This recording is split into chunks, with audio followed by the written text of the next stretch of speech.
Meeting to order. If everyone could take their seats so we can get started.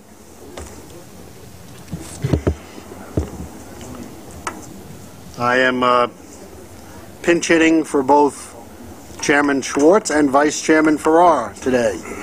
That shows you what happens when I'm the third choice in that context. But be that as it may, we'll call the meeting in the order of the Finance Committee for December. Doug, are there any public speakers? Yes, sir. We have 4 public speakers today. First on the list would be Steve Ballone, Suffolk County Executive. I want to welcome my boss to the event. I didn't realize you'd be chairing, Mr. Chairman. Just checking up on me, right? It's absolutely good to be here with you. Thank you very much. Thank you for the opportunity to say a few words.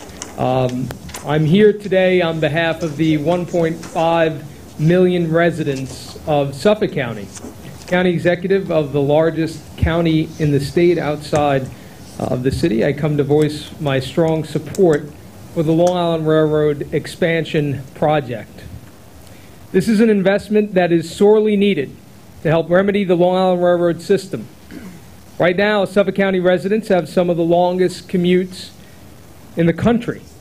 For example, we have the 3rd highest proportion of workers who travel 1 hour or more to work in Manhattan. These commutes oftentimes become longer due to delays from bridge strikes, street-level grade crossings, or antiquated switches and signals. Many residents use the Port Jefferson and Ronkonkoma lines to get to and from Penn Station.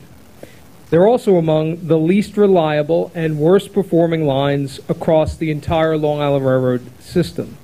According to a report by the New York State Comptroller's Office from April, in Ronkonkoma in 2016, 118 trains were terminated on the way to their destinations, more than any other branch in the system. The 7:32 a.m. train from Ronkonkoma to Penn Station was late, canceled, or terminated en route nearly 1 out of 4 times. On Port Jefferson, trains on the line were twice as likely to be late, canceled, or terminated compared to the system-wide average. This is not sustainable. The Regional Plan Association recently issued their own report that called for a new approach for suburban growth, one that centers around transit-oriented development. It calls for better transit, more inclusive communities, more housing in downtowns, quality, affordable rental housing, things that make it and will make it easier and more affordable to live on Long Island.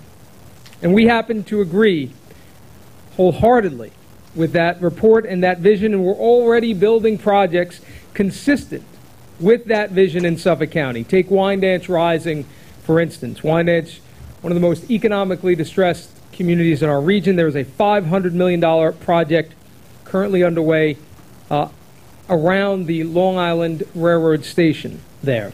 Governing Magazine recently profiled this project as a model for suburban revitalization around the country. We just broke ground on the first phase of the Ronkonkoma Hub, a $650 million mixed-use development right next to the Ronkonkoma Long Island Railroad Station, which is also adjacent to Long Island's regional airport, MacArthur Airport. It will create walkable downtowns, good jobs, right as the Long Island Railroad double-track project nears completion in 2018. For each of these projects, and many others that are coming, the Long Island Railroad is the lifeblood. In Suffolk County, we launched our economic development plan, Connect Long Island, which is a regional transportation and development plan that will spur economic growth while expanding north-south mass transit connections from one train station to the other. With bidirectional service expanded under the Long Island Railroad expansion project, residents in New York City will have the chance to join in these economic opportunities. But the Long Island Railroad must be reliable in order for Connect Long Island to work. Without the Long Island Railroad expansion project, our plan will simply not live up to its full potential. The third track project is the critical piece of the railroad's expansion and similarly for our region as a whole. It will only enhance other investments in the Long Island Railroad that are currently underway. In closing, this project is more than worth the investment. It is a critical investment for our region and one we haven't seen of its kind in over 100 years. It is a long-awaited investment in our transportation infrastructure, in our regional economy, and in our quality of life. And it's an investment in Long Island's 3 million residents, and in the undoubtable increases in ridership that a true reverse commute will bring, and our ability to retain young people and achieve our economic potential on Long Island and to support the region as a whole. Mr. Chairman, members of the board, thank you very much for the opportunity to speak to you today. Thank you. Thank you, Mr. Ballone. Our next speaker is David Capel from the organization Right Track for Long Island.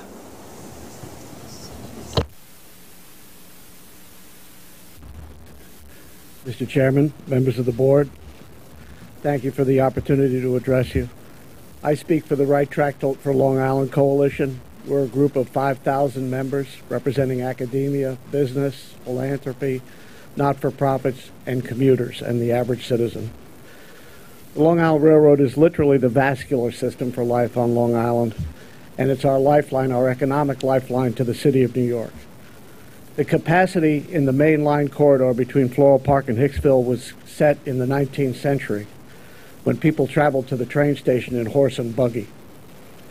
Over 100 years later, it represents the single biggest constraint to economic development on Long Island and is fully utilized during peak rush hour times, such that trains can only run in one direction for about an hour and a half in the morning and again in the afternoon. The project will, if it's installed, improve reliability, allow for expanded service, and facilitate a reverse commute that is currently impossible due to the capacity constraint. The Long Island Index issued an economic impact analysis of the project a couple of years ago that found that it will produce 2,250 jobs in construction, $910 million in cumulative personal income during construction, and $910 million in gross regional product in the same period. 10 years later, it will produce 35,000 new residents for Long Island, and critically 40% of these will be people between the ages of 25 and 44, the critical age group we're trying to attract. It will also produce $40 million in new sales tax revenues, $103 million in property tax revenue, $3 billion in personal income, and $5.6 billion in gross regional product. Mr. Capel, could you please conclude your remarks? Yes, the East Side Access Project will not be fully exploited without this project. The additional capacity you're creating to bring people into Manhattan can't be realized with this current capacity constraint. In closing, I'd like to present you with a petition signed by 5,000 members, commuters on Long Island, and copies of an infographic that detail the economic impact figures that I just shared with you. Thank you very much. Thank you, Sarah. Thank you. Our next speaker would be Omar Vera.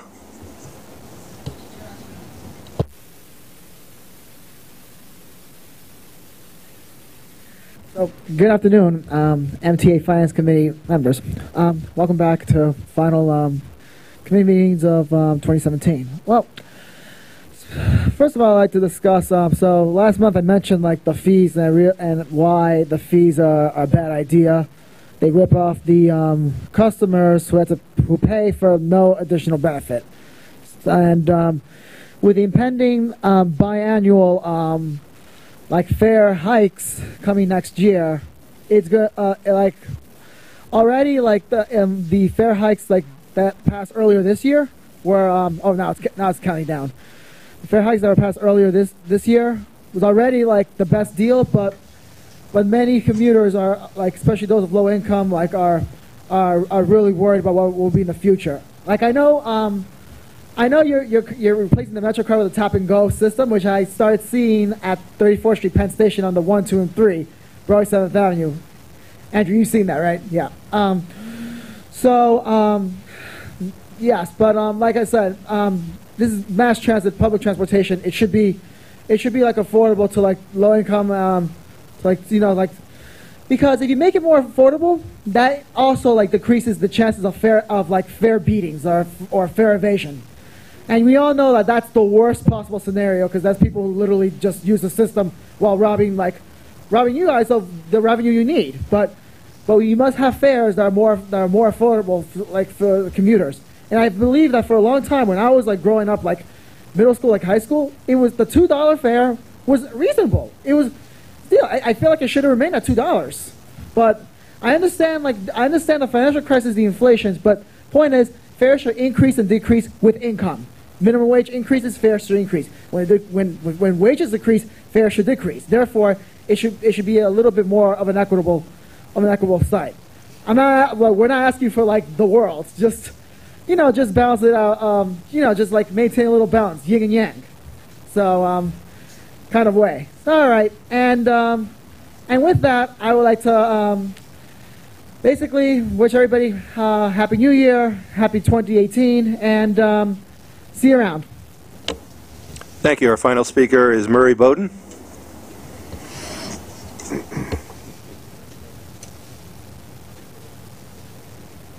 This started out with one yellow line on a white stone bridge.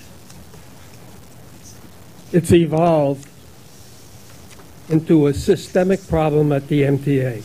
The inability for the MTA to change in many ways. The yellow line has been wrong by New York State engineers and by the feds and by the consultants, and you asked why I should bring in a couple of engineers to refute it. And I tell you this. This is a parallel to the women's being harassed situation where Harvey Weinstein, Charlie Rose, and today Mario Batali abused women for years and years and years, and nobody could speak up. Likewise, traffic engineers will not speak up because they will not get a job or will get promoted. Whether or not you do something about it now, you will, because this will open up. Mitch described this morning where there are 300 crossings on the Long Island Railroad controlled by lights.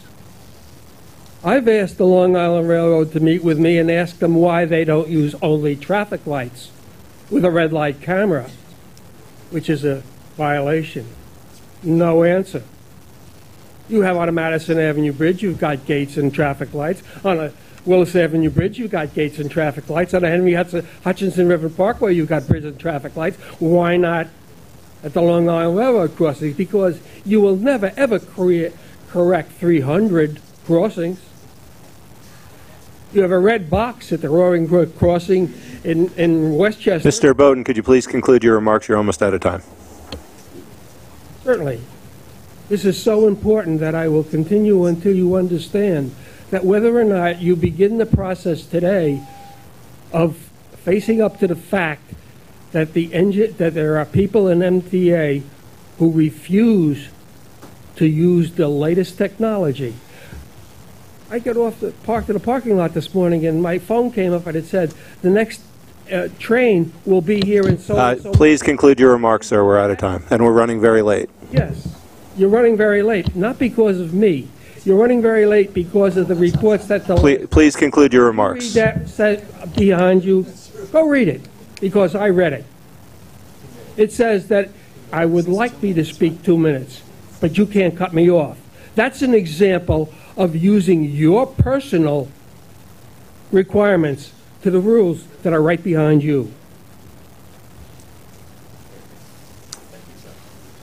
Thank you.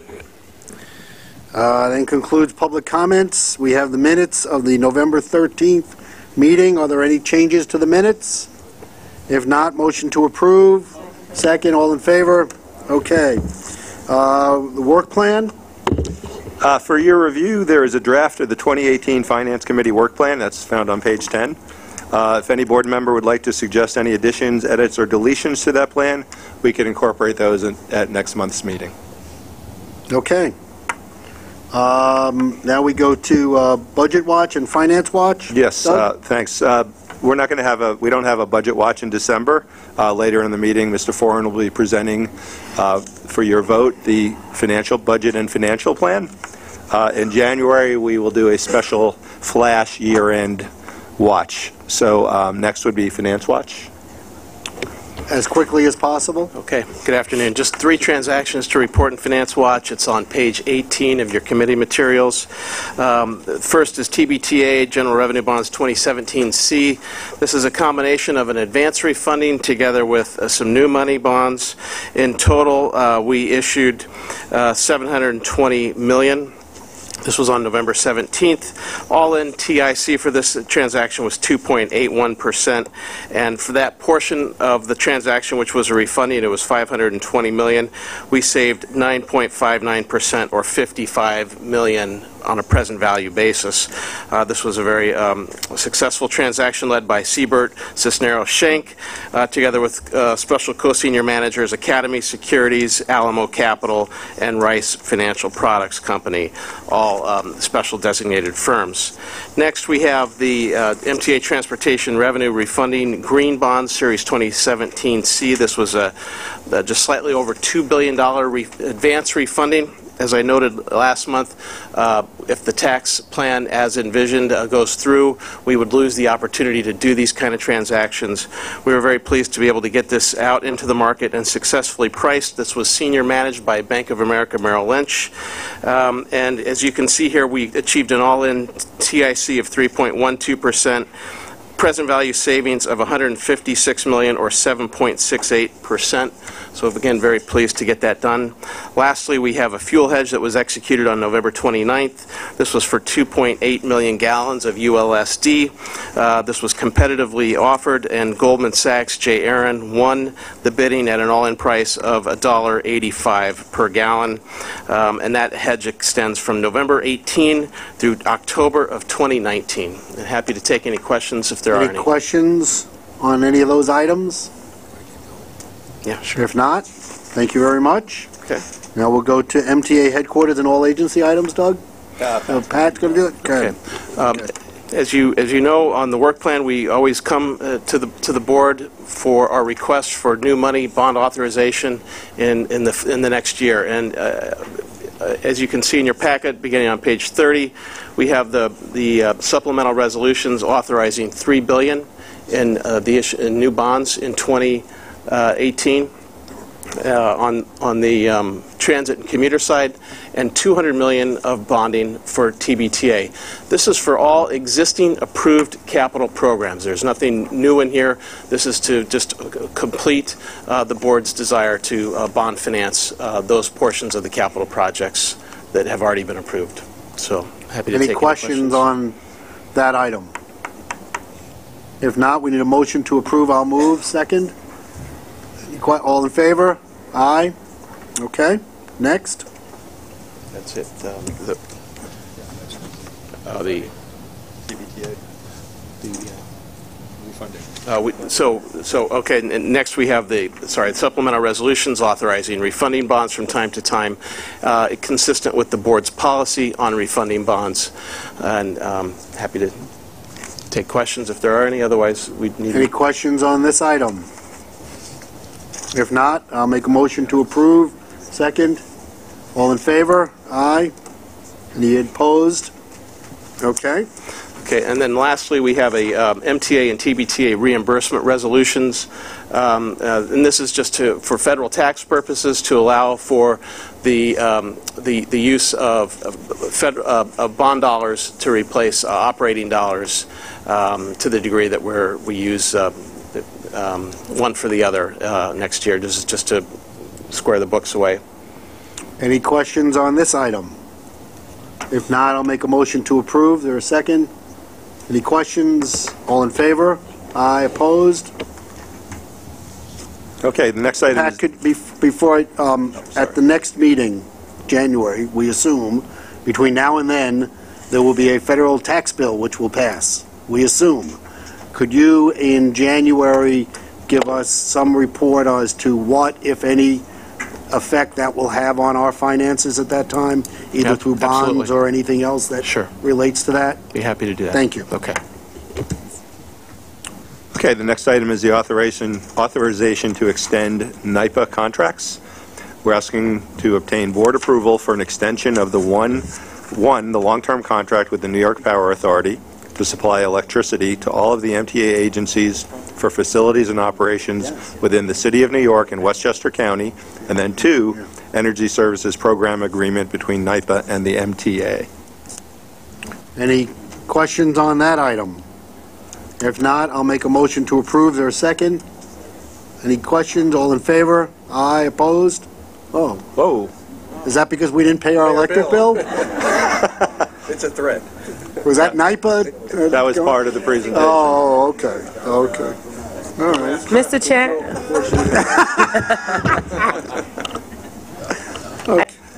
the record to note that I abstained from that vote. Number 4 on the NYPA. On NYPA. You have that? Okay. Thank you. Next.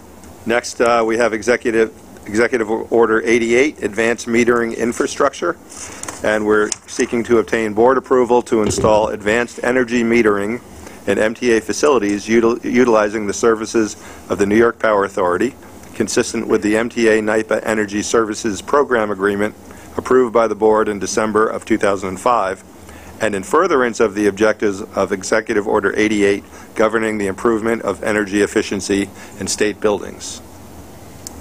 Okay. Any questions on this item? If not, I'll make a motion to approve. Is there a second? Second. All in favor? Aye. Opposed? Motion is approved. Next.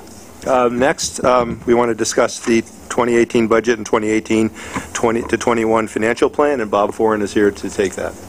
Thank you. In Director's Desk, in the exhibit section, there is a compilation of budget materials that are there with the staff summary.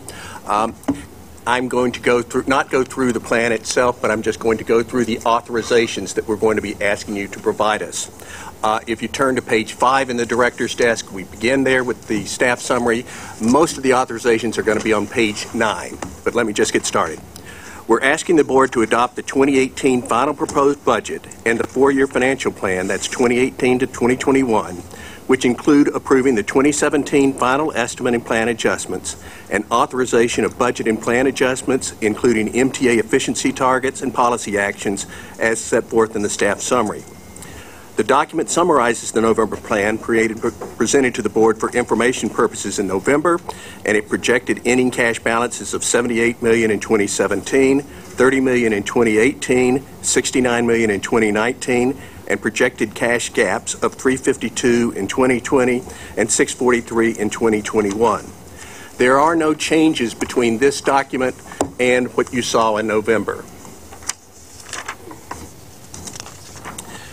So on page 9 in Director's Desk, we present the recommendations. It is recommended that the board adopt the 2018 final proposed budget and the 4-year financial plan, the November plan, which includes the 2017 final estimate and plan adjustments. The approval of this plan will supersede prior board plan approvals for this period. Note that the projected 2019 and 2021 fare toll increase proposals will require separate board action in advance of those dates.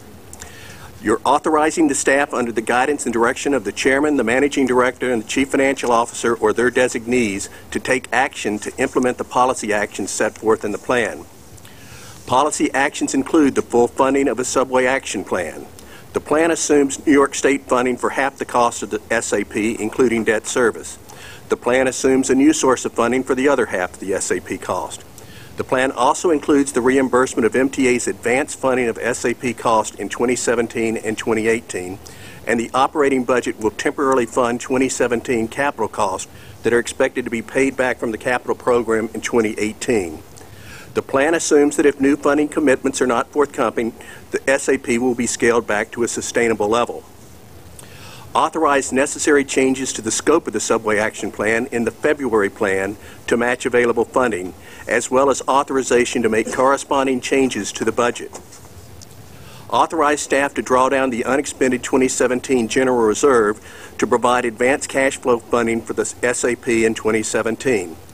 This $20 million is assumed to be restored in 2018 upon the reimbursement from New York State and new funding source and will roll into the 2018 cash balance. Authorize staff to draw down $80 million of GASB 45 OPEB reserves to provide advanced cash flow funding for the SAP in 2017. Funds are assumed to be restored to the GASB 45 OPEB reserves in 2018 upon the reimbursement from New York State and a new funding source. Authorize staff to draw down the $149.5 million OPEB reserves balance after restoration of the $80 million advance to offset expenses in 2018. Authorize staff to suspend planned contributions to this reserve beginning in 2018. This action would reduce operating funding contributions by $101 million over the planned period. Authorize staff to suspend contribution to Bridge and Tunnel's necessary reconstruction reserve from 2018 to 2021. This action would reduce operating funding contributions by $214 million over the planned period, still leaving $321 million in the fund. Authorize technical adjustments to MTA budgets and forecast on a non-material nature in the February plan. Authorize adjustments of MTA budgets and forecasts to reflect labor settlements approved from time to time. Authorize staff under the guidance and direction of the Chairman, Managing Director, Chief Financial Officer, and their designees, including the MTA Treasurer, to take additional budget and cash management actions, as has been done in past budgets, to draw on the general reserve and/or make budget adjustments to respond to unexpected expenses or revenue subsidy shortfalls and other actions as described below. Captions of those: advance of Bridge and Tunnel operating surplus, uses of MTA MRT2 corporate account monies, uses of payroll mobility tax and replacement funds and MTA aid, to authorize staff acting under Section 1266-6A of the Public Authority Law to enter into interagency loan agreements among the MTA, its affiliates, and subsidiaries. Use of the stabilization reserve for prompt payment of contractual obligations. With Government Accounting Standard Board GASB contributions, we recognize you are authorizing that the Treasurer can use the GASB accounts to fund intra-agency loans as well as interagency loans. This concludes the presentation of the authorizations that we're requesting for the 2018 final proposed budget and the 2018 to 2021 financial plan. Okay. Questions? Andrew? Bob, when the passage of this budget assumes New York State's half of the subway action plan will come to the authority when? Is there a specific date? Is it on an as-needed? How is New York State explaining their contribution? And our expectation is it would come with the budget. So we will be using... The expectation that it would come with the next year's budget. So if it's an on-time budget, that would be April 1st. With the budget. Thank you. Yes. Jamie? In terms of the capital plan and the amendment, Which we'll get to next. Unless you want to say it now. my head's already ahead of us. All right. Understand. Any other questions on these items? Okay, this is to send it to the full board for a discussion. Well, there is a... Yeah, go ahead. I'd certainly feel incumbent as a fiduciary to probably vote against this provision. Basically because of a confluence of stuff. I absolutely agree that emergency steps have to be taken to improve the conditions of ridership on the subways particularly. But as I've related to a number of people on this board, the uncertainties here are huge. We don't have commitment from yet, other than a handshake from the state or the city. We have a federal budget that looks likely to rip a hole as big as a Mack truck, I don't know, or a large subway, through most of our plans. Moreover, we're facing real crisis with the tax changes that are coming, which are going to undermine a lot of our notions of how this system is going to get money. We have asked, I have asked, others have asked, some other options in terms of if in fact we fall short, whether the state or city, in its provision of money for the subway action plan. We'd like more options that doesn't look at this system as if it suddenly is all its own. MTA is now, if you have a problem, it's all going to be borne by the subway. It doesn't stretch to the rest of the system. So for all these reasons, and my friends in the advocacy community, some of them more unusual for me than others, from the Manhattan Institute to the Citizens Budget Commission, will force me to vote against at this point. Veronica? I find this vote to be incredibly difficult. Every vote, I think, every fiscal vote presents a good deal of challenge, but this one ties into comments that have been made, at least for the past 18 months that I've been on the board, about the need to re-examine our costs and our expenses across all agencies and across all budget lines.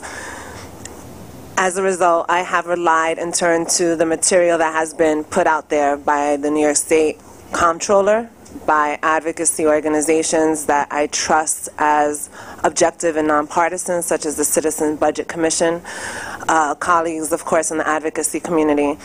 And I find this budget to be incredibly precarious and based on a lot of assumptions that all budgets are based on. We can't budget without making some assumptions, but I think we are relying incredibly heavily on budget assumptions that are even more uncertain than they've ever been before. So having said that, I also will be voting no against this operating budget. Jamie? The question I was going to ask about capital, I guess I have the same question about operating.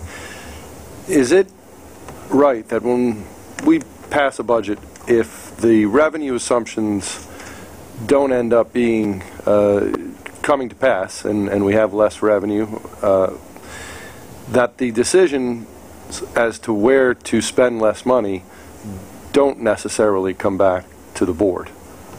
Is that historically true, Joe, or Bob? Or? It does, in fact, come back to the board. We'll have a budget update in February, I believe another one in July, and then another one in later.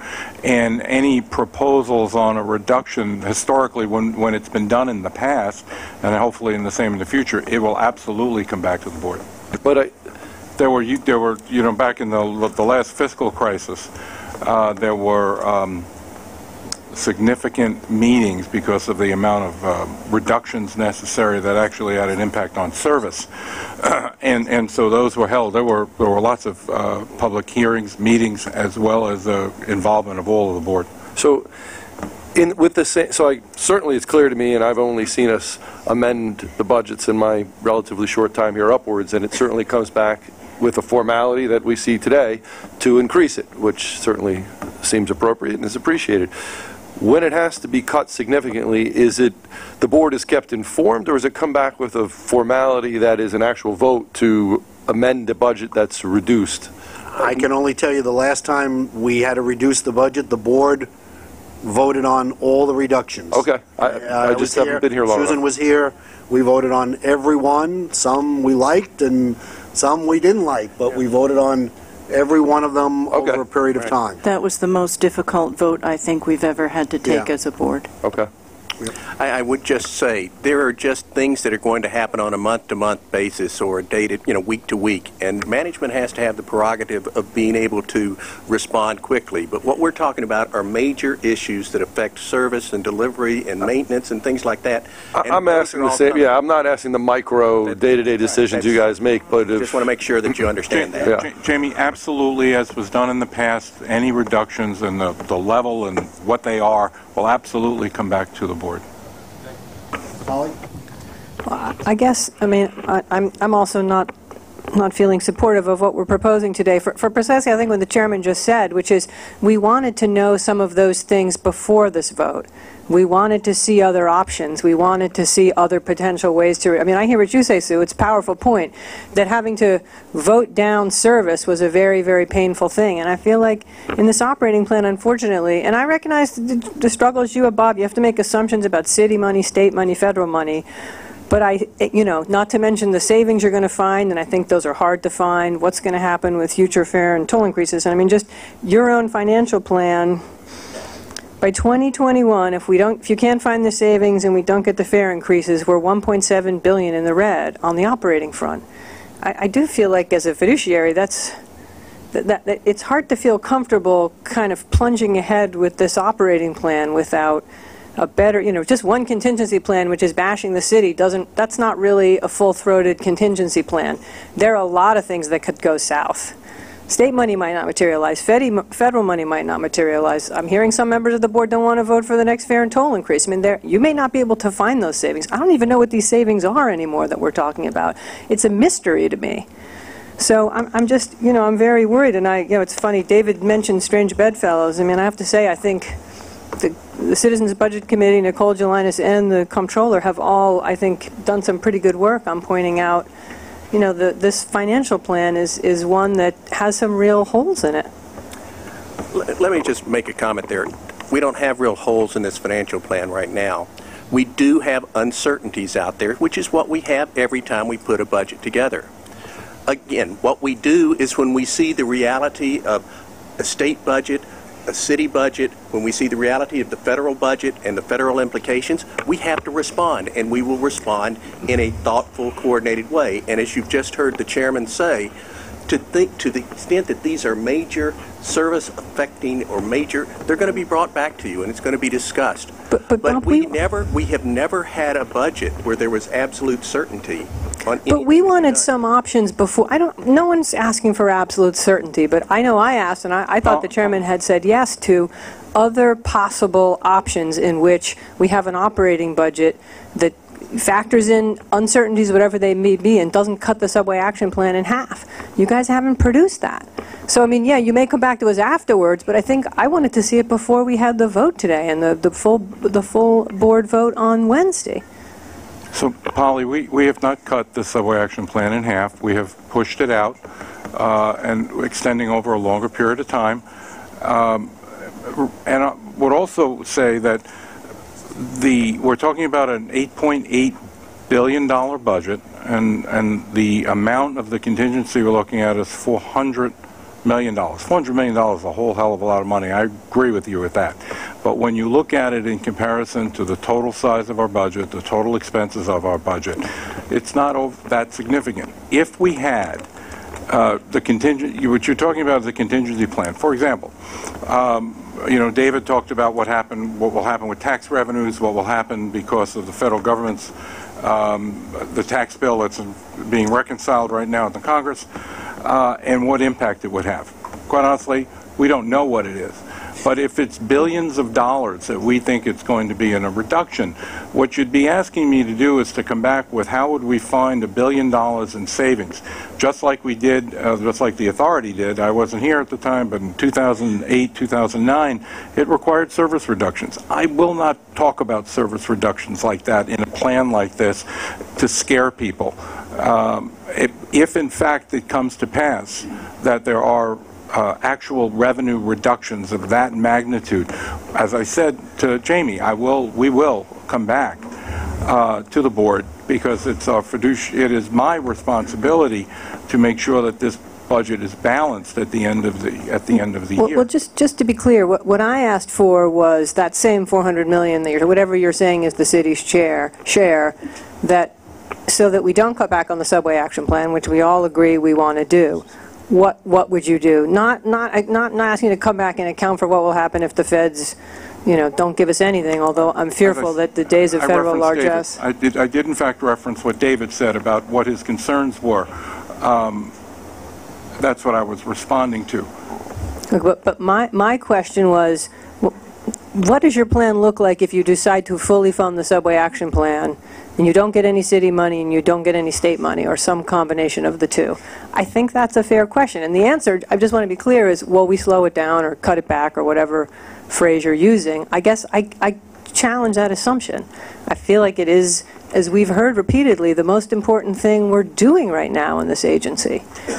And I think the fiscal climate for the city and the state is unknowable at the moment until we see what happens in Washington with the tax bill, till we see what kind of fiscal impacts happen in the budgets. I mean, I hear you, Joe, that you don't want to have everything laid out, but I sort of feel like it's making one assumption about the city and not looking at any other scenarios. And I do think we should prioritize the subway action plan, putting aside who's paying for it. And look, there are other, if you read Nicole Gelinas or CBC or other things, I mean, there are ideas about ways this agency could be doing things more efficiently and save money on the operating and the capital side without necessarily having to cut service. I'm not the expert in that, you all are, but I don't think it's unreasonable to want to have some sense of what of those might be before, you know, before we get into the voting on now what's going to be our new budget. Yeah, I mean, it's really my very, very strong personal urge to vote for a budget, especially a budget that starts January 1. But, you know, Joe, you've laid out, and we all recognize there's a huge number of contingencies in this budget. Every budget has some contingencies, and yes, you have to make assumptions about what's going to happen and go forward, recognizing that the future is hardly certain and perhaps less certain now than it's been in many, many years, especially given the tax bill in Washington, which the governor rightly has been so strongly opposed to, and has said what a calamity it will be for New York if it passes, as it seems to be barreling through and passing as far as we know right now. I think the concern is the only thing, the only plan here as a contingency is to cut the subway action plan when we face contingencies in so many different areas, and my guess is the city's contribution is one of the more minor contingencies, both in terms of scope and reality, but that seems to be the only thing that we're hedging against. And again, I think it's just an issue of priorities and where we, as a authority, have an obligation to provide the best service to the most people, given the constraints we have. And so to cut back on that one thing, to me, seems like a mistake, especially when no other options have been put before us. Bob, if you can go over and discuss, you know, we currently have a contingency in here of reductions within all of the parts of this MTA. Can you just go through that? Sure. We have identified savings targets, unidentified savings targets of $218 million next year. So we're working with the agencies to determine what we can do. It is awkward at the same time that we're talking about adding money to enhance service or protect service or reliability. So what we're looking for are areas where we can reduce costs that don't affect those. And I just can't tell you right now what those are, but there are $218 million worth of those that we will do. And that's what we're going for, and that's what we're really looking at. And so again, I appreciate but there are contingencies more than just a potential city contribution. But Bob, just to, you're sort of making my point, which is that the only identified cut that we're being asked to plan for is the cut in the subway action plan. Other cuts are mysteriously not. We appreciate that they perhaps can't be identified, but they're not identified. So a big target is aimed at the one thing that we all recognize as perhaps the most important thing that this authority is doing right now. Let me just put it this way. Bob, you want also, you know, every budget that I've seen the MTA produce that has a that has these unnamed amounts always achieves it by the end of the year. We can only do it based on practice. Other board members, those who have been here for a period of time, have approved the budgets with these unspecified reductions, and by the end of the year, as we've shown you at the last presentation, they were achieved. Every year is, you might say this year is not like every other year, but it is exactly been the experience of the MTA to fulfill what it's been able to do. And Mr. Chairman, I'd also add to that. Okay, I'm sorry. Let me pardon. I'd also say it's the timing of these expenditures for the subway action plan which are critical. We achieved the savings, our unidentified target savings, over the course of a whole year. So we're going to be pushing to get those $218 million worth of cuts by the end of the year. The subway action plan is needing to be funded now. And what we're trying to do is see what we can fund now, you know, with monies or resources from whatever source, let's say, are available. But it's the near-term aspect of this plan that has to take immediate action. Right. So we may be able to get these savings, but it could be at the end of the year when the SAP is needed now. And so what Mr. Chairman was saying is we're just slowing it down to stay within funding, but we want to get there. So, go ahead. If I can, because various people have called it a cut. It is not a cut. What we've done with the subway action plan is surge additional expenses to deal with the reliability. To call it a cut when it's not been approved in the budget yet, the terminology is acidic in a way that it doesn't fully, comply with reality. But Joe, you once told us you were, quote, going to cut it in half if the city didn't put up the money. I mean, that was your language. I'm maybe a cynic, but it came from you. Yeah. The surge would be stretched out over a longer period of time. A cut, this wasn't put in the budget. It's being asked to be put in the budget now. I don't want to delay. The cuts, I'm sorry, go ahead. I don't want to, this is not normal times. And I looked at what you've done. You've hit every target. You've done it now. I don't think these are normal times at all.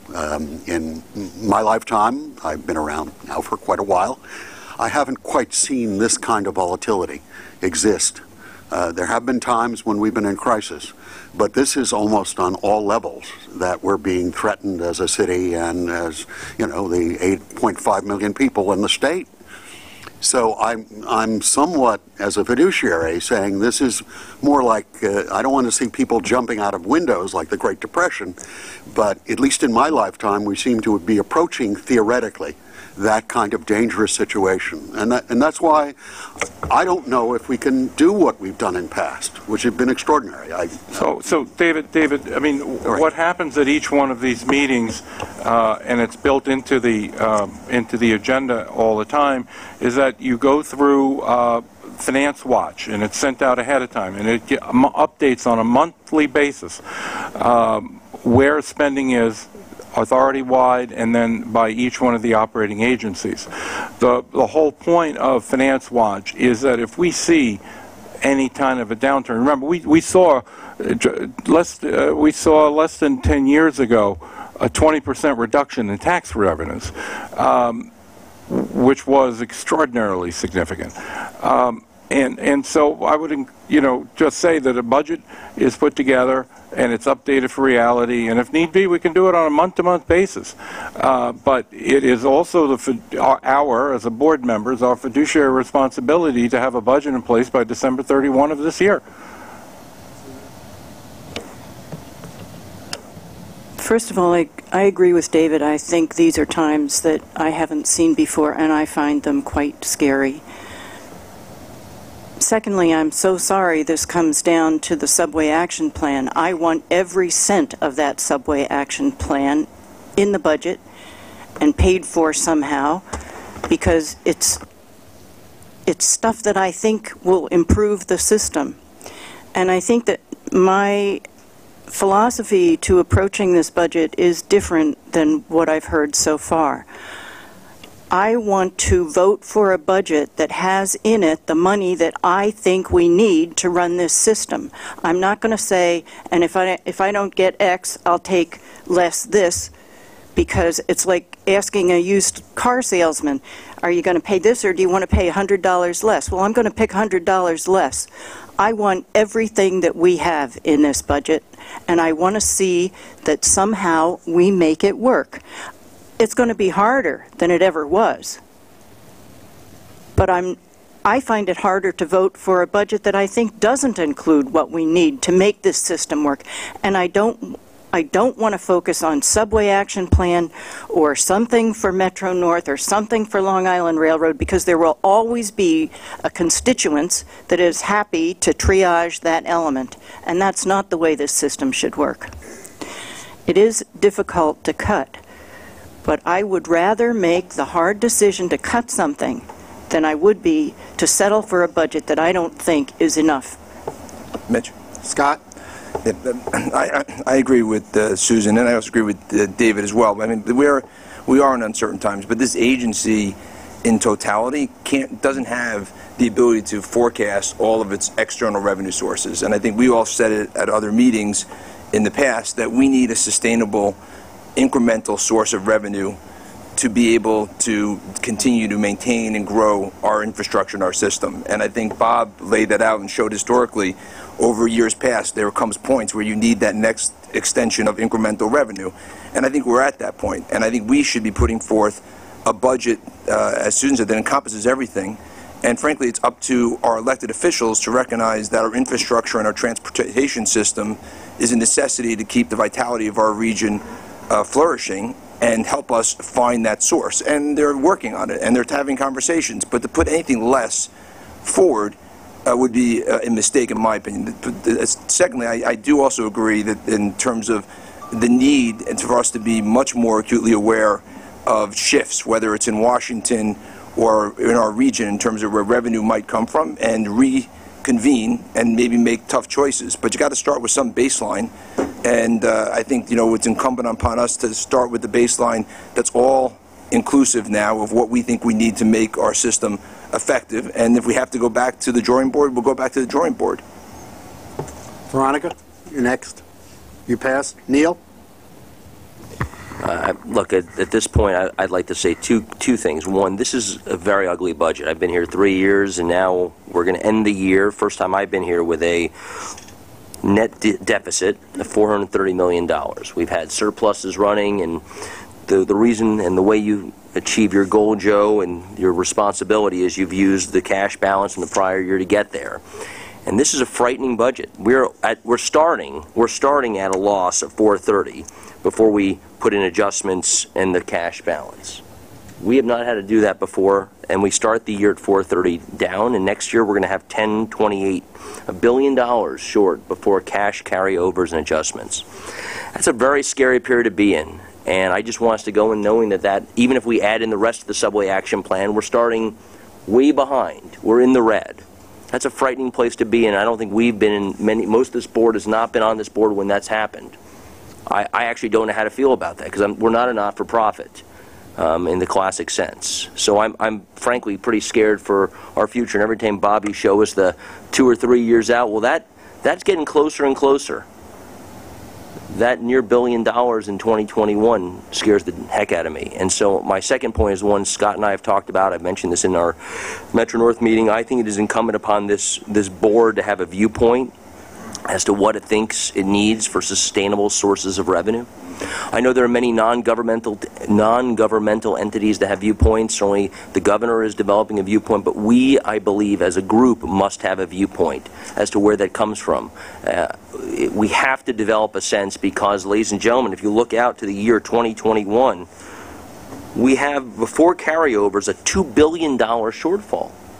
That's before we start making adjustments at different parts of the subway action plan at all. And so the debate we had earlier, which I'm sure Jamie will get into in a moment, is which of your children do you like better? Do I like the Suffolk and Nassau County plan more? Do I like the Phase 2 of 2nd Avenue subway more? I like it all. But, ladies and gentlemen, a $2 billion shortfall in 2021, according to these numbers, is frightening for all of us. There has to be a different way because, as we've all said many times, someone's got to pay. The system has to work. Someone's got to pay. And I know we are all focused on this issue. We're talking about it, and it's almost like that old line about the blind people touching the elephant. Someone touches the tail and it feels nice and soft, and someone touches the tusk and it feels nice and smooth, and someone else touches the side and it feels very rough. Well, it's all an elephant, ladies and gentlemen. And the elephant is going to be one of real deficit if we don't figure out how we're going to sustain the system better. Jamie?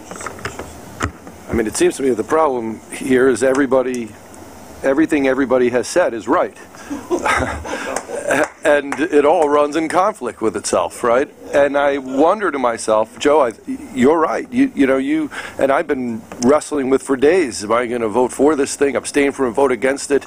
Luckily, as a quarter pounder, I get to hide behind other people. But it's all right. And what are we going to do? And I wonder if, for my colleagues who are talking about maybe voting against it, if there is more comfort in voting for it, if we were, instead of defining the contingency budget, because I think what Sue said is right also, like I don't want to make a budget that is not aspirational, because I assume negative things, but if we could define a little better, not here today necessarily, but the process by which and the point at which we would reconvene to decide what we were going to cut if everything goes sideways, because it hasn't happened that often, it doesn't sound like, so it hasn't been highly formalized.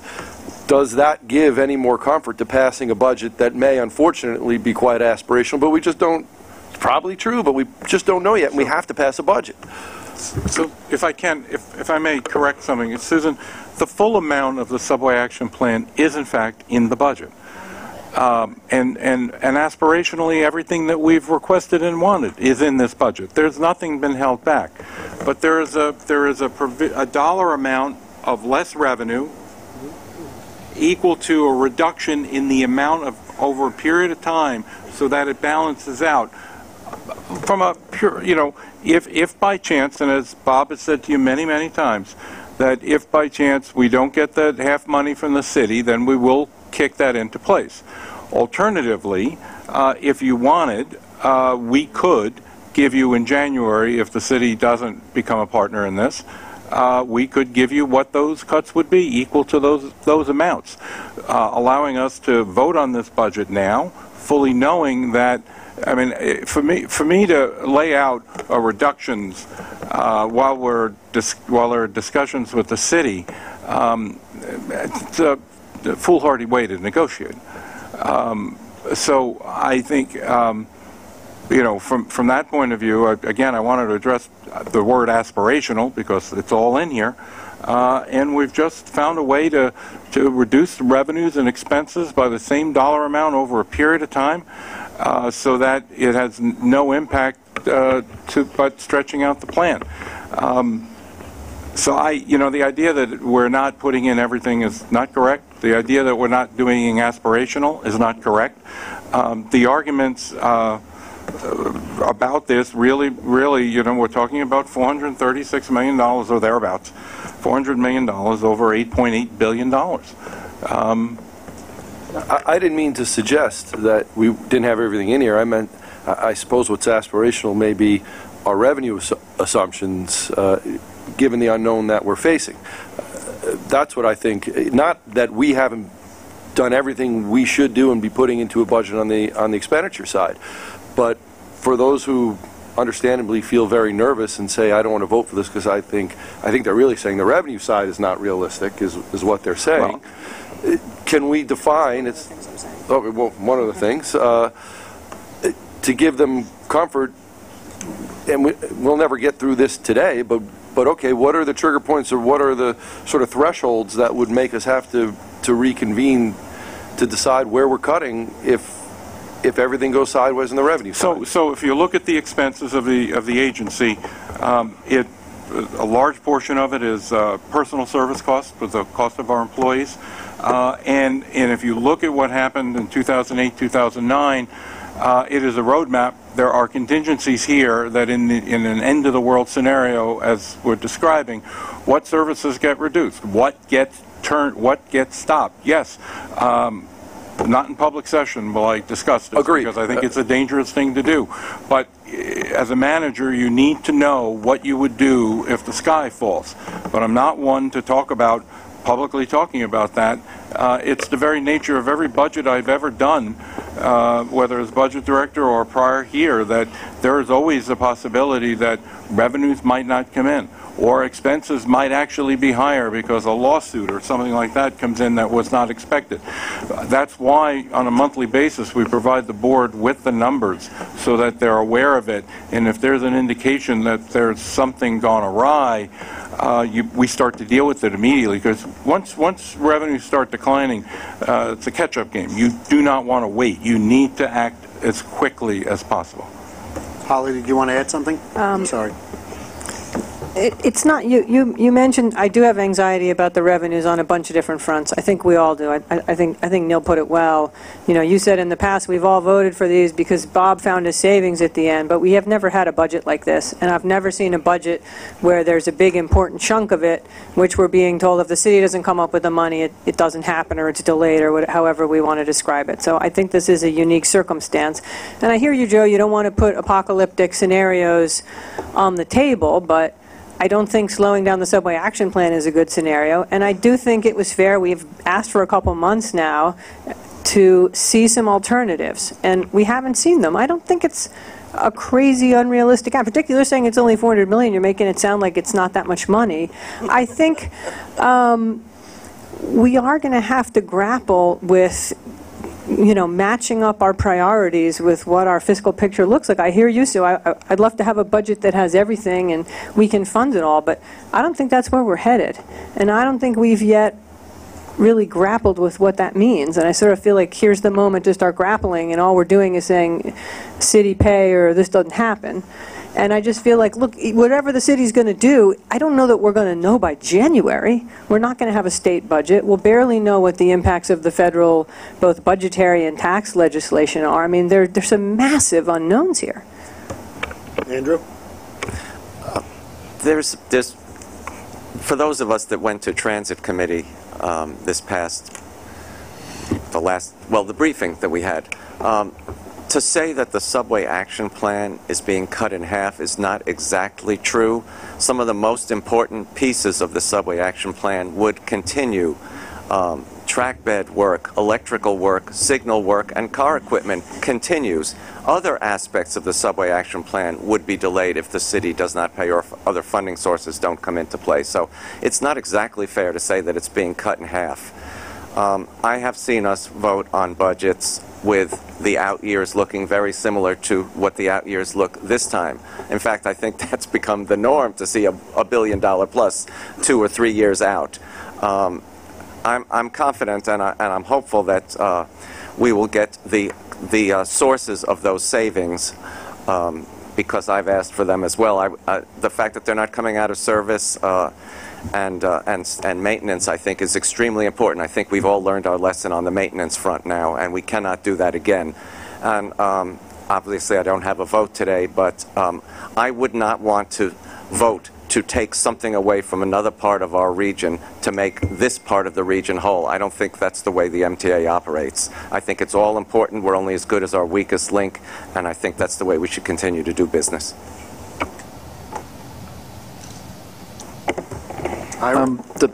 As far as us facing the edge of a cliff because of what's going on in Washington, and you know, it's frightening, certainly. If we have to adopt a budget now, so we have to adopt it making the assumptions of the current situation. Nothing has actually passed yet. When it does, we may have to take action. Or the state of New York may have to take action. The legislature and the governor probably can do a number of things to change New York State's tax system. I don't know if they will, so that things can be adjusted appropriately. That would be my hope. But we have to wait for that to happen or encourage that to happen. And maybe we do that in February, maybe we do that in March. I mean, it's a month. We've done things historically. The MTA has done things in the middle of the year when there's been a problem. For us to start to adjust a budget or say we're going to adjust it, but anticipating lack of money is almost an invitation to say, well, cut our subsidy. I mean, I'll be frank. That's what it is. And over history, the legislature and the governor have, over time, not the current people, probably them as well, but this goes back decades. If we have a surplus, they cut our money. If they lack money, they cut our money. Okay, that's what's happened, and I don't think we want to be in a position where we're inviting that. Neil? Just a point of clarification, Bob, on the plan itself, because I've heard different things. I'm just a little confused, and it started with when Carl made his point. The financials on page 12, I'm looking at the right page? Yeah, page 12. In the revenue lines, are they inclusive or exclusive? Do they include or do they not include the city's contribution to the subway action plan? I'm in your attachment A, financial plan.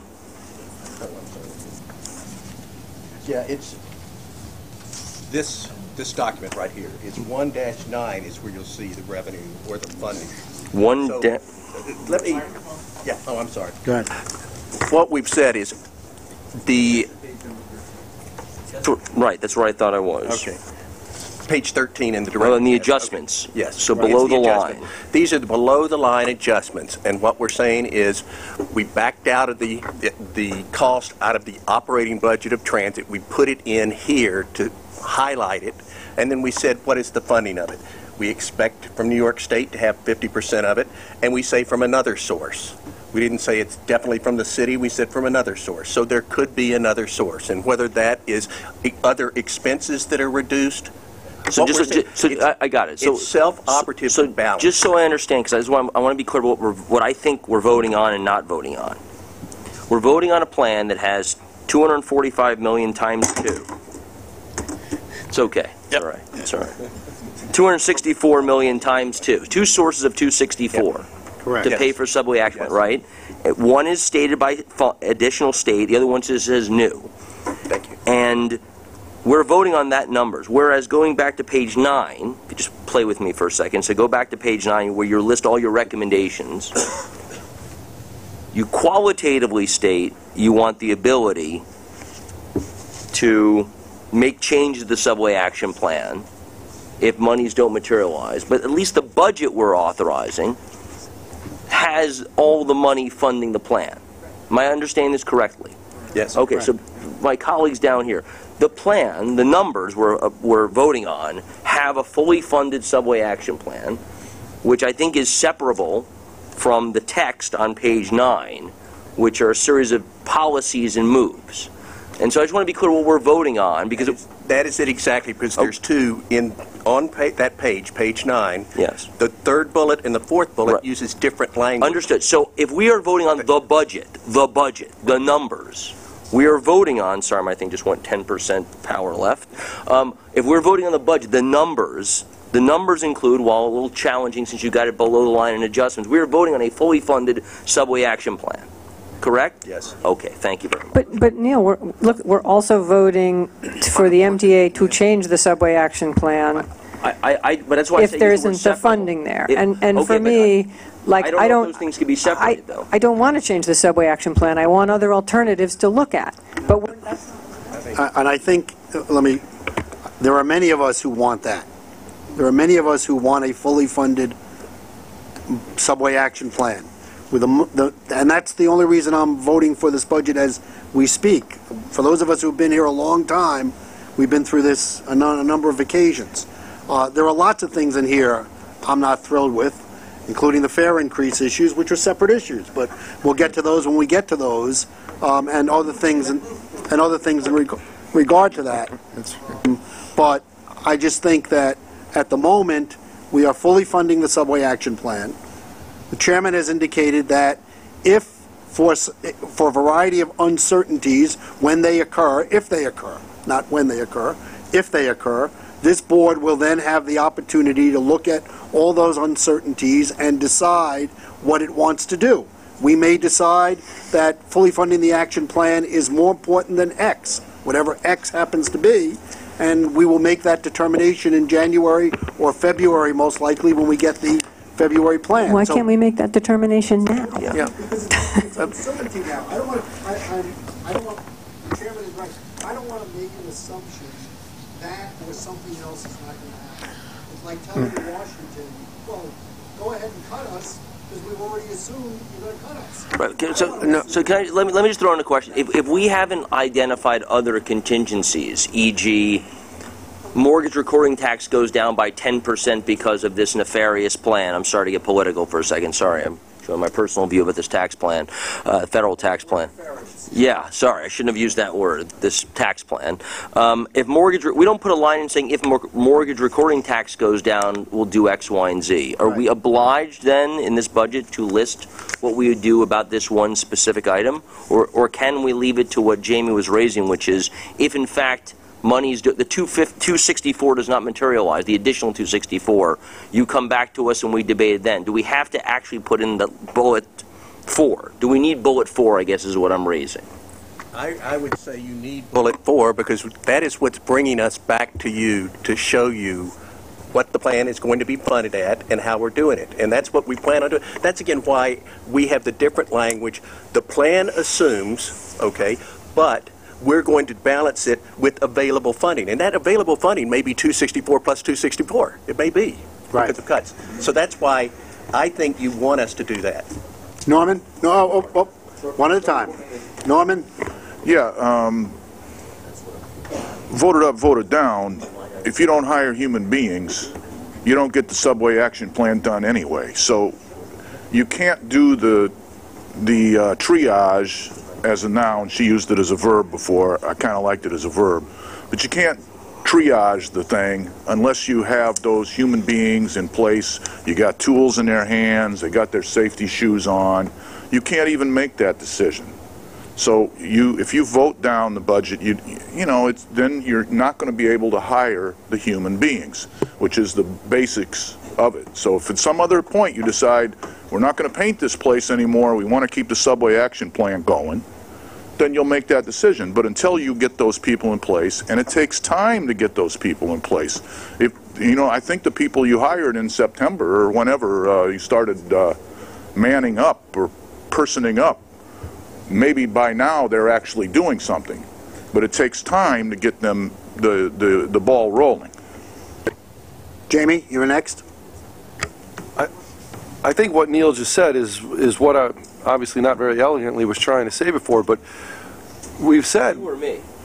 Me, I was saying it. You said it eloquently. Well, you said it concisely. We've said here about a lot of other things other than the subway action plan that we're not going to sit here and say what we're going to cut if there's some catastrophic event on the revenue side. The only thing we're saying it about is the subway action plan, which is sort of odd, as opposed to saying we're doing a subway action plan. If revenue assumptions don't end up being true, we're going to reconvene to figure out where we're going to go take the money out to only spend what we in fact have. And I think that's at the heart of the consternation, at least for me, and when I hear you guys, what it seems like you're saying is, why are we saying that's the one thing we're going to cut if revenue doesn't come to pass? Well, I think, let me make a statement. We're making it because the original proposal that was put on the table was it would be funded half by the state and half by the city. And so if the city wants to say definitively they don't want to fund it, that's fine. And then that's the decision. But right now we have not heard definitively. And so we're still. Okay, I will say. I can say something definitive. How is the city able to know how it is going to budget when we don't know what the budget looks like in Albany and we don't know what's coming from Washington? We're not going to know that by January. I've said that before. And then how do we budget that's as definitive. the MTA when we don't know that? I'm saying we have to make some assumptions and then we'll change it. But I'm Bob, pulling at that thread for a moment. You said the original agreement. The proposal. The proposal. Oh, the proposal that we made. Yes. Who made it? That the MTA made. The MTA made it. But this body doesn't have to. This body can say, look, I'm doing a subway action plan. I need it. I have to do that, right? And this is the right time frame for it. And if any revenue assumption, be it that or some other one, doesn't come to pass, we'll figure out where we've got to cut. It's really that bullet 4 that is the problem. It seems to me. That's right. Yeah, but James, I think, James, the point that Bob was doing was you need to identify sources of revenue, and this was our identified source of revenue. It may or may not come, and I think it's, to the point, and it's what, what Neil said, and maybe, Bob, this is some of the language that Neil was referring to. When you say authorize necessary changes, right, I mean, the real point is, to the extent it doesn't come to fruition, I think what we're saying is we'd like then you to come back to the board and talk about what our alternatives are, recognizing we have a gap. I think if we changed the first word in number 4 from authorize to recommend, that would change the context of the discussion. That's what I would think is the way to get to. Because then we agree that we all get back here and we Staff figure should it out. recommend a variety of things, and then this board can decide That's what I what would to do. recommend. That's basically the only word you need to change. Yeah, that's what I think. That's why I agree with it. But I want to add to that. You got to the heart of it. In the past, you people, when we had a shortfall, I'm still trying to get over what your elephant joke is all about. not you guys. The pronouns are very confusing. Right. In the past, when we had a shortfall of one sort or another, and in the past, particularly around the time that the payroll mobility tax came in and other concessions were made to us because we were desperate for money, when we knew we couldn't make our budget, you came back to this board and you gave us alternatives. I mean, I'm expecting that you will do that for anything, not just for the subway action plan. It goes for any shortfall we have, and it goes across all agencies. And that's the way we deal with this stuff. So it's more than just focusing on the subway action plan is my but problem. I understand that, but that was the one context in which the sentence was in that regard. Said, why do we have to recommend anything at this point? I just don't, I mean, we all know we're going to be back here in January, February, or March, and we're going to face some very tough choices. Why are we saying now that the one thing that we've said is the highest priority is even recommended as a course of action? Why aren't we coming back and just saying we're going to have to make some decisions, and we all know that we're going to have to do that? I will give you just the reason. Go back a few months, and there was concern by some members of the board that we were going to get ahead of our skis, over the top of our skis. We were going to be hiring a lot of people that was going to give us zero chance to respond 6 months from now or a year from now when it all came down. And so we just said we're trying to do it in a prudent way. We can do one-shot things. We have reserves that we're drawing down. We have things like that we can do to get us forward. But the real answer, I think you've all understood, and Norman said, is we've got to get more boots on the ground who can do this consistently. To do that, we have to staff up. We're just trying not to overstaff before we know what the implications are. And so, for that reason, we wanted to present something that said, we're promising you we're not going to overstaff. And so it was easy enough to talk about the subway action plan because that was going to require staffing up significantly as opposed to, a contractor doing draining or doing this. So we thought we were responding to a concern by the board that we were going to put you in a position that you couldn't. I think you're right, Bob, though. I think the board asked you at the time to say if you didn't get that other half of money, what would you do? And develop a plan that you would phase this in so that we don't make longer-term commitments until we know where we are. So, I mean, again, I think if we change the word to recommend versus authorize, we're in a situation where we have a budget that incorporates everything, and if it turns out that we have a funding gap because of that or because of the tax policy that comes out of Washington or whatever else might happen, we get back in the room and we figure it out. Just to be clear, this board member requested other scenarios where we didn't cut the subway action plan. Right. We didn't get those here. I'm just saying. Yeah, we also asked that other question, but that was the question I asked, and I've asked it a couple times, and so have some of the other board members. We don't see that here today. You guys didn't produce it, even though we asked for it. Okay. A very minor point, Carl. Just my observation is what we've done here is, with the exception of the cost-saving activities, the items that are listed in that list 4, 5, 6, all those, I don't know what we want to call these phrases, but these items of the recommendations all seem to come off the adjustments page. None of these are the core operating budget. These are back-of-page adjustments. So there are things that happen effectively below the line. And so it's a different listing of items, and I think we've gotten ourselves caught between a couple of different pieces on the P&L here. So it doesn't change the view. I wanted to note that. Just to your point, at this stage of the game, now, basically, there's no game plan to say that if we don't get this money, that this gets cut. So, to your point, we're going to regroup, and there'll be alternatives laid out at the time we have to make the decision.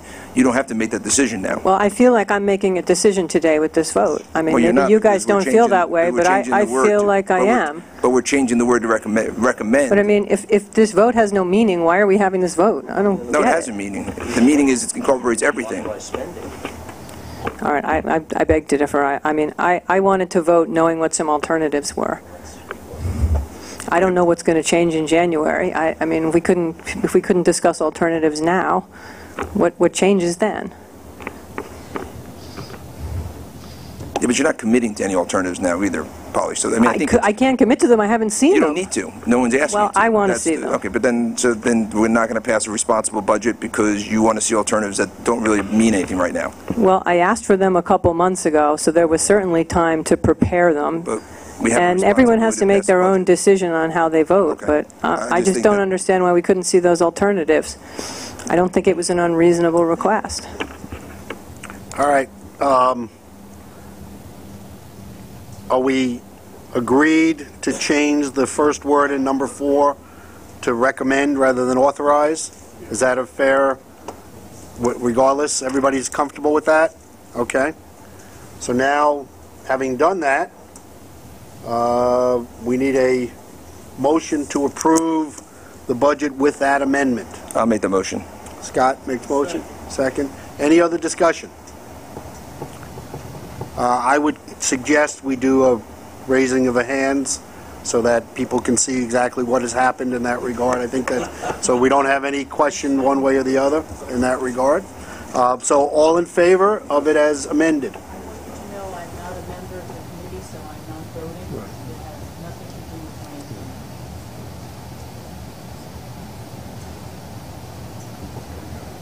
my Got it? All opposed as amended?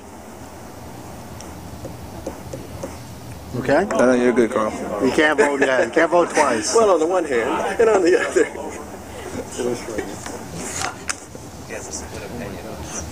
All right, passed. Motion is passed. It's on. That will be discussed further, I am sure, at the board meeting on Wednesday. Yes. Number 7, capital program amendment. Who's doing that? Don? Don, I am. Okay. Yes.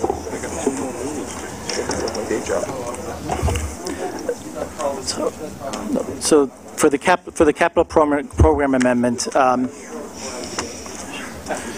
so as was discussed last month in the financial plan presentation, this capital plan amendment increases the capital program by $348 million and authorizes us to utilize bond proceeds so we continue moving forward with the capital portion of the subway action plan.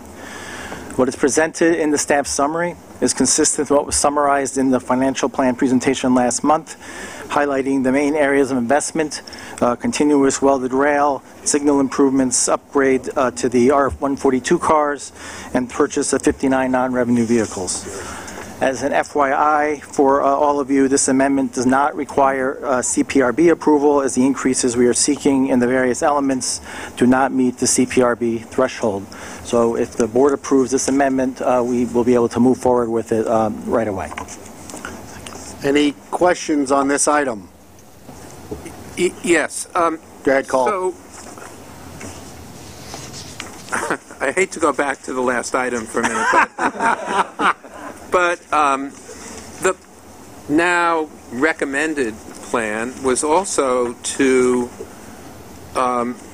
cut the capital share of the subway action plan. And to me, to be increasing the capital plan at the same time that a course of action, if certain monies don't come through, would be to reduce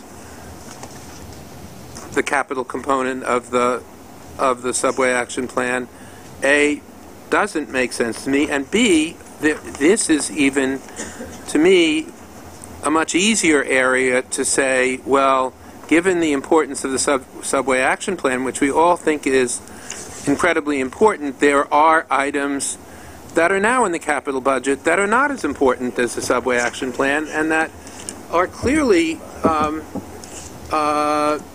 items that, while desirable, could be deferred. And, one of them for sure is the one we discussed at our last board meeting, which was the Enhanced Station Initiative, which is highly desirable, but I dare say if we ask subway riders in New York, would they rather get to work on time or be at an improved station, they would unanimously or close to unanimously vote to get to work on time. And so, to me, I think we should address that issue right now, or even eliminate from the recommended portion of the contingency that the capital budget part of the subway action plan should not be cut. David? Yeah, I don't want to be folksy about this. When my wife and I were first starting out and having much money, but we had identified a new car, but then the furnace blew up. We delayed the purchase of the car, and I guess I'm still upset with myself. We just approved this touchless pay thing, which I think is great. I love the technology. But we put a $500 million deposit down, and now we're going to be $500 million coming. And suddenly this comes up, and then we talk, as Carl has mentioned, about cutting back on the capital side of the subway action plan. This is, doesn't mean I want to stop touchless. I think it's a great idea. I love USBs and all this other stuff on the train. But if it's a crisis, and the governor certainly put out there that this was a literal emergency, needed emergency action, I think in an emergency, whether it's my furnace blowing up or what's happening to commuters, that we should delay certain parts of the capital program to ensure that we're putting enough money in to serve the immediate interests of the riding public.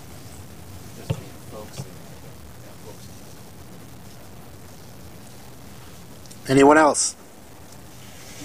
Did you want to say something? Yeah, I would just point out that paragraph that impacts the funding, we are saying we're putting the full 348 into the capital plan. So you're amending it up for the full 348. The next line says, and we're doing bonding for the full amount. Should state or federal or state or city money come in, we said the bonding may be reduced. And again, should the funding level of the subway action plan be revised, changes to the projects listed, that could be up or down.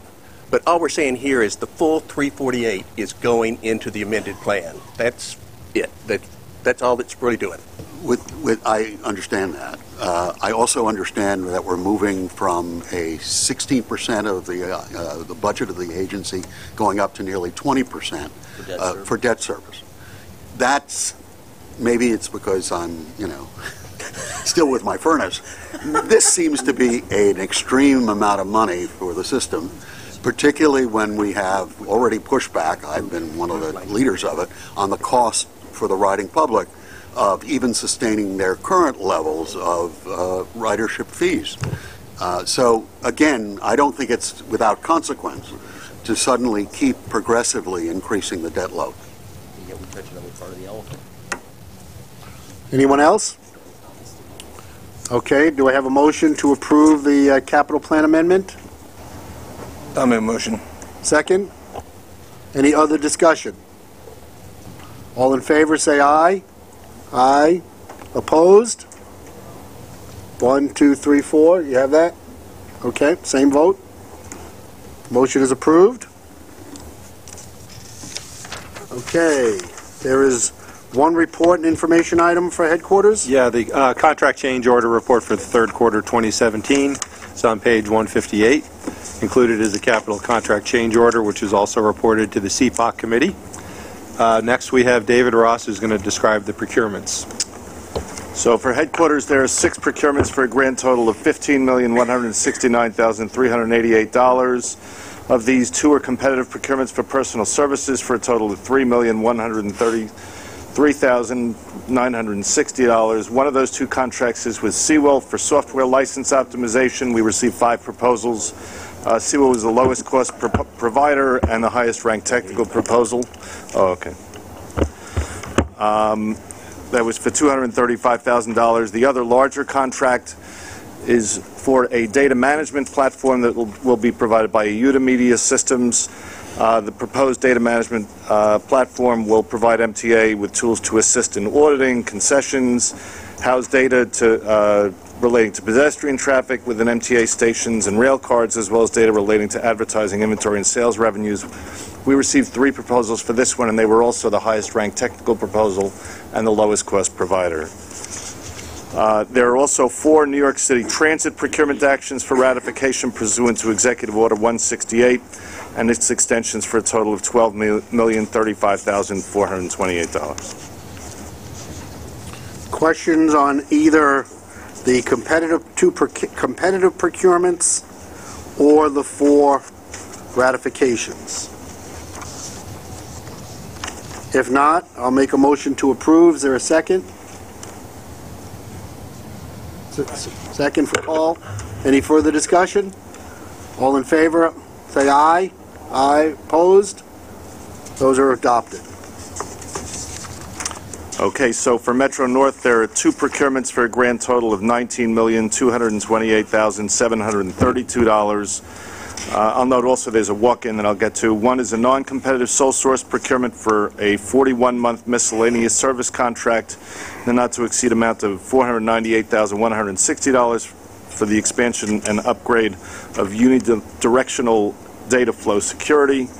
One is a competitive procurement for a 32-month RFP to design, furnish, deliver, install, and test and integrate new security systems for a total amount of $18,732,572. This contract is an integral part of the multi-phase customer service initiative at Grand Central Terminal and other outlying passenger stations and facilities. The walk-in item is with Holmar International. It's an enhanced station initiative for design and construction of improvements at 5 stations, which include White Plains, Harlem 125th Street, Crestwood, Portchester, and Riverdale. There were 5 proposals for this. The contract amount is $91,485,000.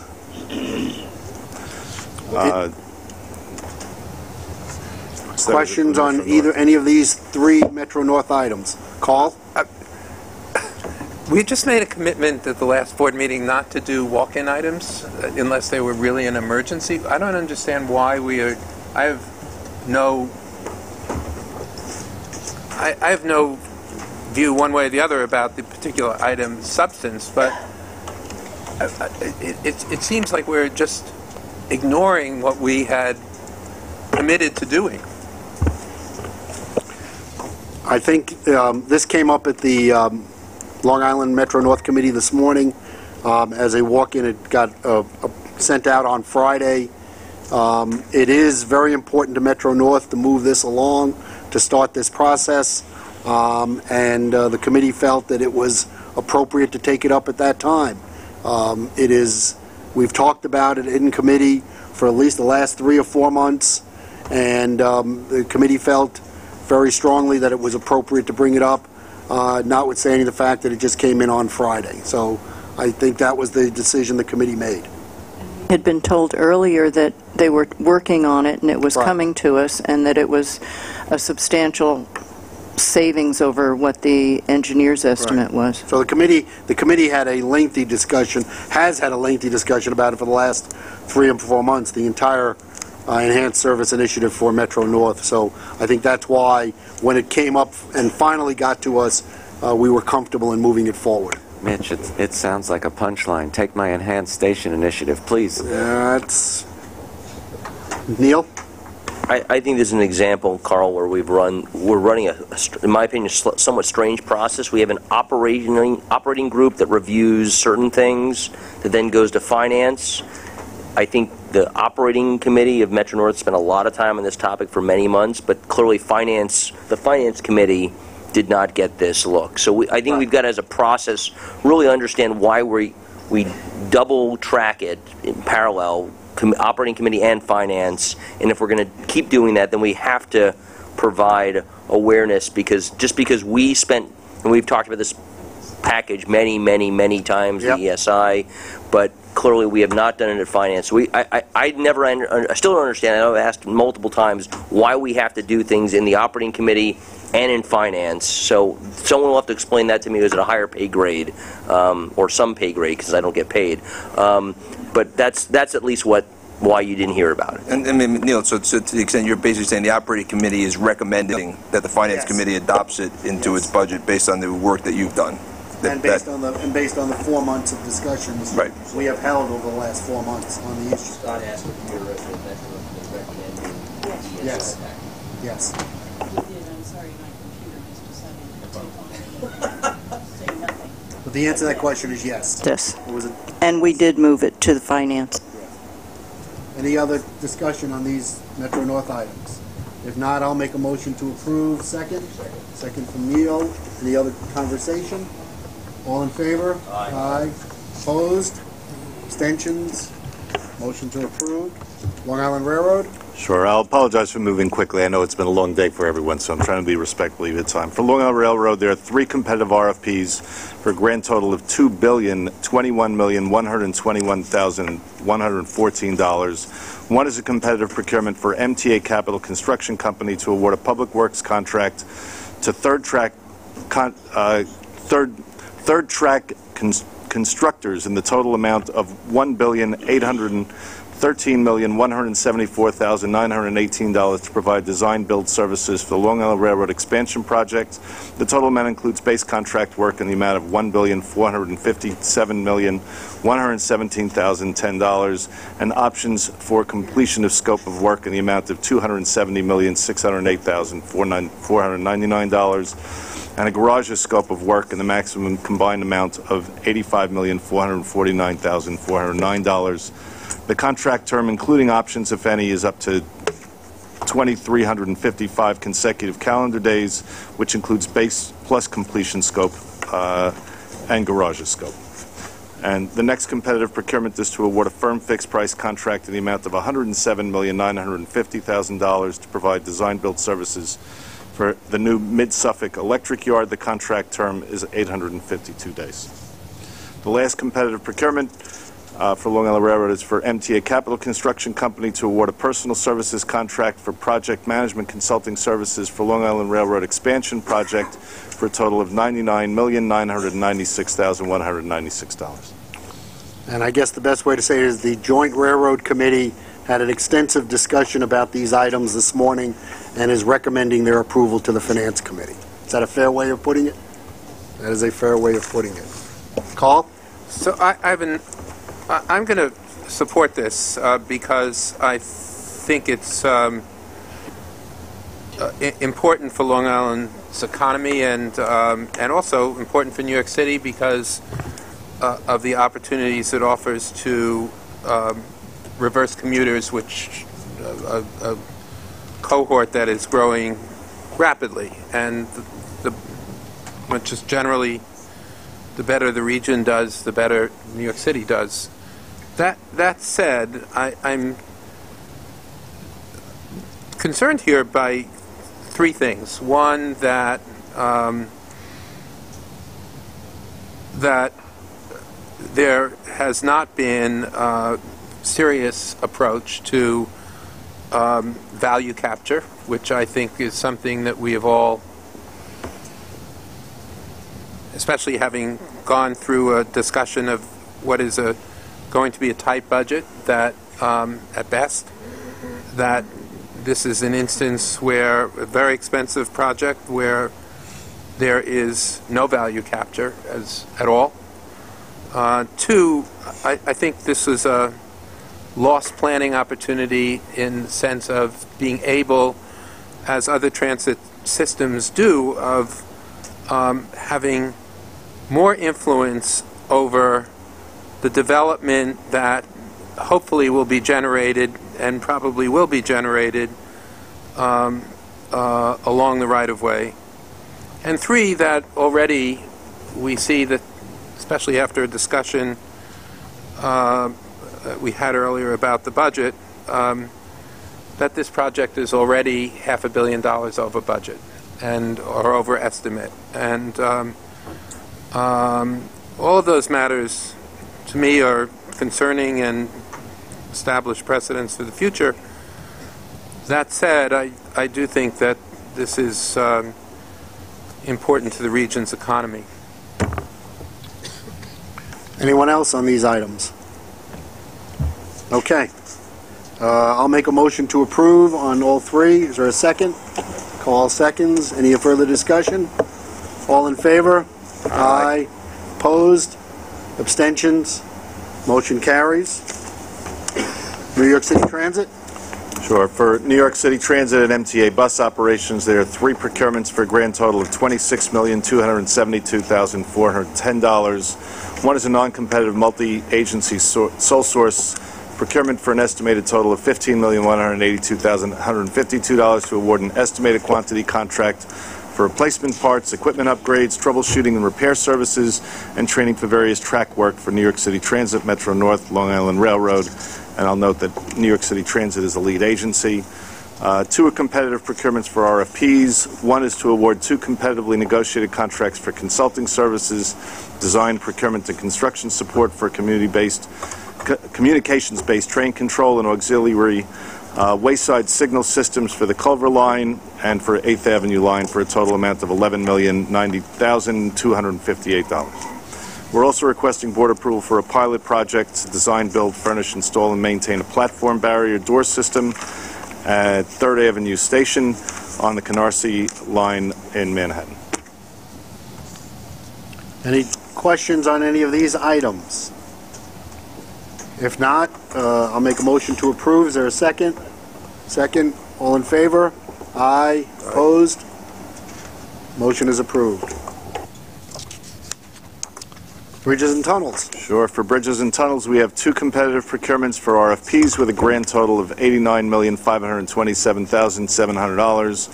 One is to award a competitively solicited public work contract for design-build services for the installation of facility-wide monitoring and detection systems at Bronx Whitestone Bridge and Robert F. Kennedy Bridge facilities for a period of 36 months. Total is $72,277,700, which includes stipends of $480,000. The other is to award a competitively solicited public work contract for design-build services for main cable and suspender rope inspection and testing at the Verrazano Narrows Bridge for a period of 24 months, totaling $17,250,000. Any questions on either of these items? If not, I'll make a motion to approve. Second. All in favor? Aye. Opposed? Abstentions? Motion is approved. First Mutual? No items. No items for First Mutual. And that concludes procurements. So, Doug. Okay. Real estate? Yeah, real estate. No action items, just any questions the committee may have on the information items. Any questions on the information items for real estate? If not, motion to adjourn? Second. All in favor? Aye. Thank you all very much. Yes, it was.